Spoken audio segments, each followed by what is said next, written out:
Hello, my name is Luna, and today I'm going to be reviewing Cyberdimension Neptunia, 4 Goddesses Online, for the PS4. Let's begin! Well, where do I begin? This game is, well, not good.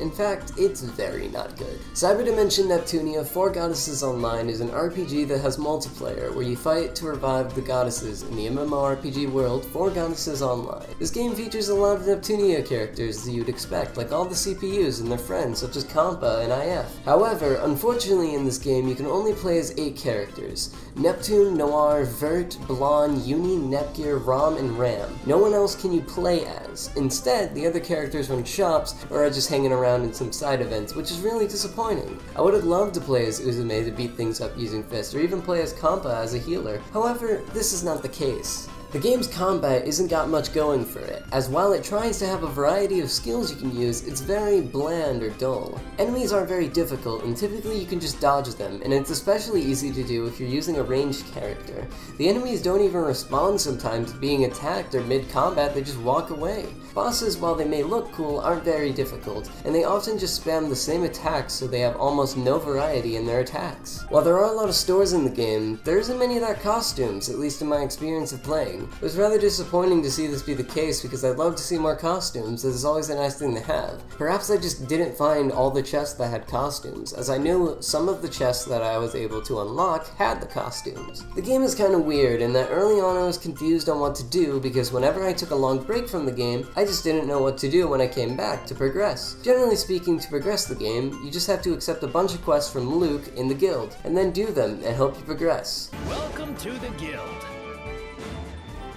This game has a lot of problems. Let's get the major one out of the way, the multiplayer. Unfortunately, the multiplayer in this game is basically non-functional. I tried playing with friends and it was so laggy we could barely just get the quest done. Not only that, but you can only do multiplayer for specific quests. You cannot do multiplayer for hanging around and just going questing together, which is rather disappointing that you can only do it for specific ones. The FPS likes to drop at times and it's very troublesome, so much so to a point where I got near the end of the game during a long session without saving. The FPS dropped in the area to a hellishly low amount, and after a while it just crashed, lost my progress, and I gave up. Currently, I haven't beaten the game because of that. It's hard to find the motivation to continue after such a bug like that. As far as the story goes, it's pretty enjoyable and the side events are rather enjoyable. I enjoyed the characters having fun times, and the new character, Kirio, was pretty cool as well. However, fun times and a new character aren't enough to save this game from its terrible gameplay and problems. While I absolutely love the new outfits and characters, those aren't able to make this game great, unfortunately. This game isn't a very good Neptunia game, and overall, it's not good. With this all being said, I give Cyberdimension Neptunia 4 Goddesses Online a rating of don't play it. It's not worth getting. Thank you for watching this review thing. I really appreciate those who got this far. I'm trying to make this into a thing, and I'm not really sure how I want to do it. I mean, currently my rating system is kind of the exact same as the completionist without the completing part, so I may need to fix that later on. However, please let me know what you thought of this review somewhere. Anywho, that's all I got to say, so this is Luna, signing off.